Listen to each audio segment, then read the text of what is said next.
Assalamualaikum warahmatullahi wabarakatuh. Halo semua, kembali lagi di channel Reder Manhwa. Kali ini Mimin akan melanjutkan sebuah komik yang berjudul Kesatria Kegelapan yang sangat jenius. Buat kalian yang baru saja mampir di channel ini, Mimin sangat berterima kasih karena kalian sudah meramaikan kolom komentar dengan kata-kata yang positif. Berkat kalian semua, Mimin akan selalu bersemangat untuk mengembangkan channel ini. Dan apabila kalian masih bingung dengan alur ceritanya, kalian bisa cek deskripsi atau langsung saja menuju playlist yang ada di halaman channel ini untuk memulainya dari part 1. Tanpa basa-basi lebih jauh, mari kita masuk di part 9. Cerita dimulai. Terlihat Kenok yang kembali ke dalam hutan terlarang untuk berburu monster-monster yang ada di sana. Dia berusaha sebanyak mungkin agar bisa meningkatkan daya hidupnya dengan merampas kehidupan dari para monster yang telah ia bunuh.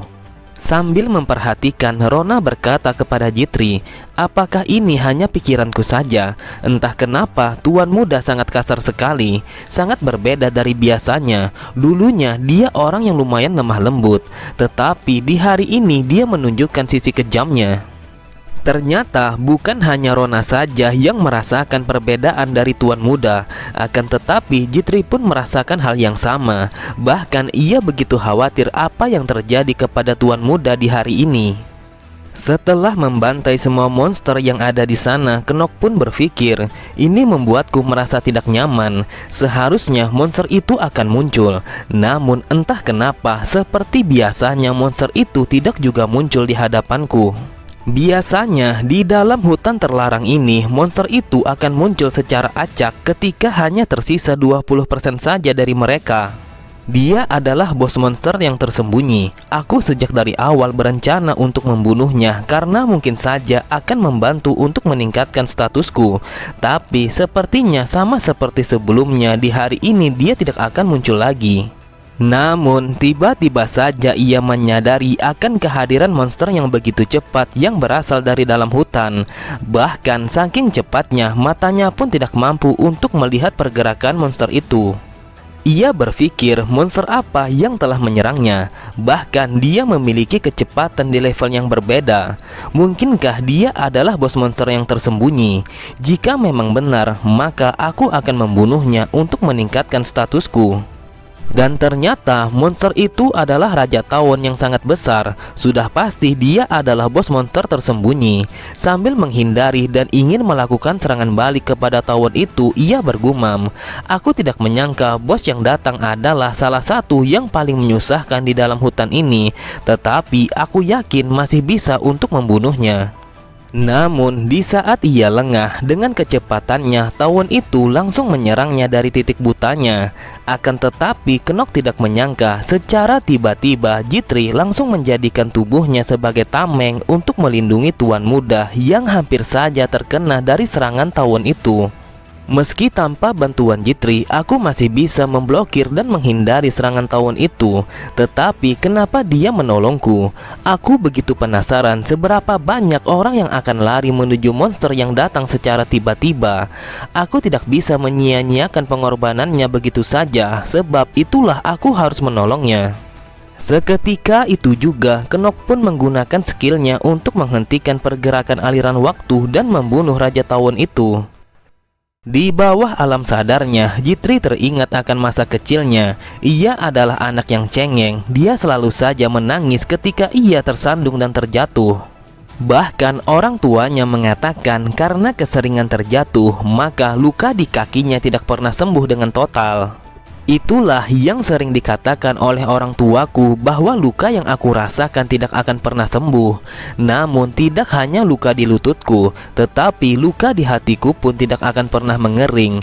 Aku begitu penasaran apakah orang tuaku sudah memprediksi akan hal ini. Aku teringat senyuman palsu penuh kemenangan setelah pamanku membunuh kedua orang tuaku. Ia mengatakan kalau dia telah berhasil mendapatkan tahta sebagai kepala keluarga yang baru. Lalu seperti yang dipertanyakan oleh Tuan Muda, aku tidak tahu siapa yang harus aku layani. Apakah Tuan Muda ataukah sang kepala keluarga Theorenhever? Beberapa saat kemudian, perlahan ia membuka matanya karena ia mendengar Tuan Muda dan juga Rona telah berupaya untuk menyadarkannya. Yang ia lihat adalah wajah Tuan Muda yang begitu panik karena ia telah terluka parah akibat mencoba menyelamatkan Tuan Muda. Knock pun berkata, "Tahanlah sedikit lagi, kau tidak usah khawatir karena aku sudah membunuh monster yang telah menyerangmu. Aku akan membawamu kembali dan mengobati luka di dadamu." Jitri hanya terdiam, ia tidak bisa mengucapkan sepatah kata pun. Yang ia rasakan hanyalah rasa sakit yang luar biasa di dadanya. Tetapi di dalam hatinya ia berkata, "Ini hanyalah kebohongan. Apakah itu ekspresi dari seseorang yang mencoba untuk memanfaatkan diriku? Aku penasaran kenapa dia mau melakukan itu." Perlahan kesadarannya pun mulai menghilang. Ia masih bertanya-tanya kenapa Tuan Muda dalam nada bicaranya ia sedikit marah dengan apa yang ia lakukan. Padahal dia mengatakan kalau dia hanya memanfaatkan diriku. Beberapa saat kemudian, di tempat yang berbeda, terlihat Theo yang membaca sebuah surat yang baru saja ia terima. Rothwell pun mengatakan berdasarkan penyelidikan yang kami lakukan, apa yang ditulis di dalam surat itu memang benar adanya, bahwa keluarga Lovelia telah sepenuhnya mengusir Nona Jitri dan mencoretnya dari hak ahli waris. Mendengar itu, Theo berpikir, ini sangat meresahkan. Alasan aku membawa Jitri ke dalam keluarga ini tidak lain hanya untuk mengambil alih keluarga Lovelia. Karena mereka telah kehilangan kepala keluarga sebelumnya dan mereka dalam keadaan yang tidak stabil. Aku berpikir ini adalah waktu yang tepat untuk mengambil alih keluarga mereka. Misalnya saja, jika situasi di dalam keluarga tidak stabil, maka posisi penerus selanjutnya pasti akan goyah. Dengan keterlibatan keluarga Renhever, entah bagaimanapun kita bisa membuat mereka menjadi tunduk. Tapi bagaimana jika Jitri telah dikeluarkan dari hak waris penerus keluarga mereka sebelum rencana yang aku persiapkan terjadi? Lalu Theo bertanya kepada Rothwell apa yang harus mereka lakukan kepada Jitri jika situasinya sudah menjadi seperti ini. Rothwell pun menjawab dengan menyesal, "Saya harus mengatakan ini. Apabila kita menempatkan seorang pelayan yang tidak terikat kepada keluarga manapun di samping Tuan Muda, sudah pasti kita akan diremehkan ketika memasuki Akademi Elidian. Jadi saya pikir kita harus mengakhiri masalah ini secepat mungkin sebelum semuanya terlambat." Theo pun menanggapinya, "Aku pun juga memikirkan hal yang sama. Demi reputasi keluarga Renhever, kita harus menyingkirkannya terlebih dahulu." Akan tetapi, tiba-tiba saja mereka dikejutkan oleh seseorang yang membuka pintu ruangannya dengan begitu saja. Dengan paniknya, ia berkata, setelah pulang dari berburu, Tuan Muda telah membawa pelayannya yang terluka parah. Pelayan itu telah terkena racun dan kondisinya saat ini sedang kritis. Tuan Muda telah menggunakan sebuah penawar racun yang sangat mahal tanpa izin Anda. Oleh sebab itu, saya melaporkan masalah ini kepada Anda. Benar saja, Rothwell pun sangat terkejut karena ramuan yang Tuan Muda gunakan adalah Mandrakes. Itu adalah ramuan pemurnian yang paling mahal di benua itu.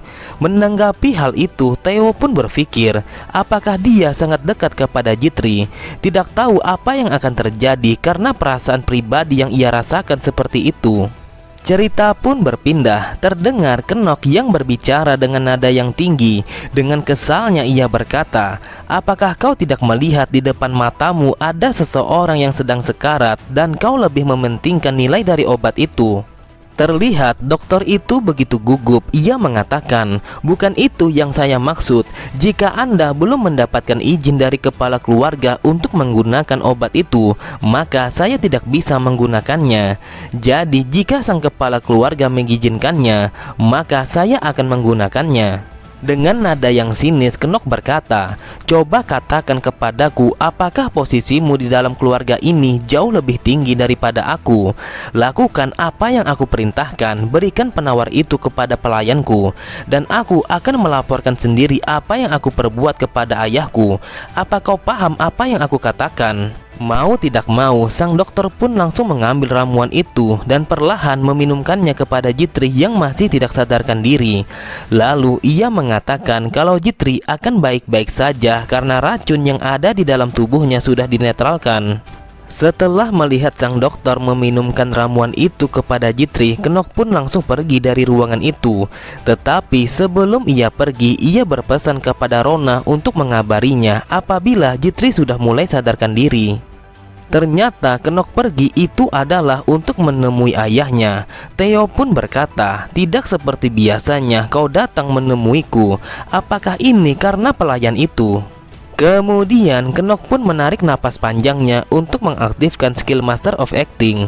Lalu ia berkata, "Ada satu hal yang ingin saya sampaikan. Saya ingat bahwa Anda akan mengabulkan apapun permintaan saya. Jitri Delafilia, saya ingin pelayan itu tetap bersama saya meski ia telah dibuang oleh keluarganya." Melihat ayahnya yang hanya diam dan belum memberikan respon permintaannya, Kenok pun berpikir ini adalah efek butterfly yang akan mempengaruhi jalan cerita utamanya. Meskipun dia adalah mata-mata Theo yang dikirim untuk mengawasiku, tetapi itu bukanlah masalah yang besar. Hari ini ketika aku melihatnya mencoba untuk menyelamatkanku, aku telah menyadari sesuatu. Jawaban yang belum ia berikan di waktu itu, sekarang ia menunjukkannya dengan melalui tindakannya. Melihat putra bungsunya yang menatapnya dengan tatapan yang serius penuh percaya diri, Theo pun berkata, "Aku mengerti apa yang kau inginkan. Jika itu memang maumu, maka aku akan mengizinkannya." Sebelum ia pergi meninggalkan ayahnya, ia kembali berkata, "Wahai ayahanda, anakmu yang tidak berguna ini akan mengatakan satu hal lagi." Meski sebuah notifikasi peringatan telah muncul di hadapannya tentang penurunan efek dari skill Master of Acting yang disebabkan oleh kegelisahan, dengan tatapan mata yang tajam ia tetap berkata, "Meskipun Anda adalah ayahku, tolong berhentilah mempermainkan semua orang yang bekerja kepadaku." Di tempat yang berbeda, setelah mendapatkan perawatan, perlahan Jitri pun membuka matanya. Orang yang ia lihat untuk pertama kalinya adalah Rona. Terlihat Rona yang menangis terseduh-seduh karena ia begitu khawatir kepadanya. Ia sangat bersyukur kalau Jitri sudah sadarkan diri. Jitri pun memikirkan apa yang telah terjadi, kenapa ia bisa melakukan hal itu, dan apakah Tuan Muda telah selamat setelah diserang oleh tawan raksasa. Kemudian Rona pun menjelaskan kalau Tuan Muda telah memberikan obat penawar racun yang sangat bagus untuk menyelamatkan nyawanya. Dia bahkan mengabaikan penolakan dari sang dokter, dan ia mengancam kepada dokter itu akan membunuhnya apabila ia tidak melakukan apa yang ia minta. Jitri yang masih tidak berdaya, ia hanya berkata di dalam hatinya, "Kenapa dia melakukan itu dengan memberikanku penawar yang sangat mahal? Bukankah dia hanya memanfaatkanku? Ini tidak seperti apa yang ia katakan. Aku tidak pantas mendapatkan hal istimewa yang seperti ini." Kemudian Jitri pun mencoba bangkit untuk mencari Tuan Muda, dan itu membuat Rona menjadi panik. Lalu ia mengatakan kalau Tuan Muda sedang pergi untuk mencari bendahara, dan dia memintaku untuk memberitahunya setelah kau sudah sadarkan diri. Setelah mengucapkan itu, Rona pun bergegas pergi meninggalkannya untuk segera melaporkan kepada Tuan Muda. Perlahan Jitri mencoba bangkit dari tempat tidurnya. Ia langsung menyiapkan kopernya untuk memasukkan semua barang-barang ke dalam koper itu. Ia berencana meninggalkan rumah itu untuk pergi sejauh-jauhnya. "Aku seharusnya tidak ada di sini, dan kenyataannya aku tidak pantas berada dimanapun." Lalu sebelum ia pergi, ia pun meninggalkan leontinnya dan juga sebuah pesan. Di sana tertulis, "Wahai Tuan Muda, saya sangat berterima kasih kepada Anda karena Anda telah memberikan penawar racun yang sangat mahal kepada saya. Saya rasa leontin Lofilia ini akan cukup untuk membayar biaya penawar yang Anda berikan." Tiba-tiba saja di tengah perjalanannya menuju pintu keluar rumah itu, ia sangat terkejut ketika melihat Tuan Muda telah berdiri di hadapannya. Dengan tatapan mata yang dingin, Kenok berkata, "Aku bertanya kepadamu, kemana kau akan pergi?" Dengan nada yang lirih, Jitri pun mengatakan, "Saya akan pergi dari rumah ini. Saya berpikir tidak ada alasan lagi untuk tetap tinggal di sini. Terima kasih atas segala yang Anda lakukan kepada saya." Kenok kembali berkata, "Aku tanya sekali lagi, kemana kau akan pergi selain membantuku seperti yang seharusnya dilakukan oleh pelayanku?" Terlihat Jitri yang menangis. Ia berkata, "Bukannya Anda sudah tahu jawabannya kalau saya diperintahkan kepala keluarga untuk mengawasi Anda? Tetapi kenapa Anda tetap saja menahan saya? Padahal saya sudah sangat jelas telah menipu Anda. Saya tidak akan mengatakan apapun kalau Anda mengusir saya sekarang juga. Tapi kenapa Anda tetap menahan saya?" Melihat Jitri yang menangis, Kenok hanya tersenyum. Ia bergumam, apakah dirinya seperti ini di balik akting yang selalu saja ia tunjukkan kepadaku? Di sisi yang seperti ini membuatnya terlihat seperti hidup, di saat dimana dia memilih untuk tidak menyerah dan berusaha meskipun sangat susah untuk dilalui. Kenok pun berkata, pada awalnya semua orang akan saling menipu. Setelah melakukan pelanggaran berat kepadaku, kau langsung ingin pergi tanpa membalas bantuanku. Jadi siapa yang mengizinkanmu untuk pergi dari sini? Meski Jitri ingin mengatakan sesuatu, tetapi ia tidak bisa melanjutkan kata-katanya karena tuan muda yang langsung memotong perkataannya. "Jitri, kau harus tetap di sini. Aku tidak tahu apa yang dipikirkan oleh ayahku, tetapi aku tidak membutuhkan keluarga Lovelia. Asal kau tahu, aku hanya membutuhkan talenta yang kau miliki." Sambil berlalu meninggalkannya, Kenok mengatakan, "Aku ingin kau tetap di sini untuk membantuku. Karena kau sudah menipuku, maka kau harus membayarnya dengan selalu ada di sisiku sebagai pelayanku." Mendengar perkataan tuan muda yang menahannya untuk tidak meninggalkannya, Jitri pun langsung menangis karena sudah tidak sanggup lagi menahan deras air matanya. Ia pun mengatakan, "Saya berjanji akan selalu ada di sisi Anda. Bahkan sampai akhir hidup saya akan melayani Anda sebagai pelayan." Sambil tersenyum, Jitri berkata, "Anda pernah menanyakan ini sebelumnya, siapa yang akan saya layani? Saya yakin Anda pasti tahu siapa orang itu." Beberapa saat kemudian, terdengar Rona yang sedang bergosip kepada pelayan lainnya. Ia menceritakan tentang tuan muda yang telah menyelamatkan Jitri dengan memberikan obat penawar yang begitu mahal. Tiba-tiba saja ia terkejut ketika tuan muda yang datang langsung menegurnya. Ia berkata, "Apakah kau mencoba untuk mencari alasan bahwa kau tidak menghinaku? Sepertinya mulai hari ini aku akan mengurangi separuh dari gajimu." Agar ia tidak mendapatkan omelan tuan muda, secepat kilat Rona pun langsung berlari dengan mengatakan kalau dia akan mencuci semua pakaiannya. Dengan kesalnya, Kenok berkata, "Entah kenapa bocah itu selalu saja menyebabkan masalah di rumah ini." Kemudian Kenok pun bertanya kepada Jitri apakah ia sudah tahu kalau dia akan ikut bersamanya ke Akademi Elidian. Jitri pun menjawabnya kalau dia telah menyiapkan semua kebutuhan tuan muda sejak dari kemarin, seperti buku tulis, obat-obatan, dan seragam pemula Akademi Elidian. Melihat ekspresi wajah Jitri yang berbeda dari biasanya, ia bergumam, "Dia tidak lagi memaksakan senyumannya di hadapanku. Aku merasa nyaman dengan dirinya yang sekarang ini karena kami tidak perlu saling memuji atau terlibat dalam obrolan yang terlalu formal.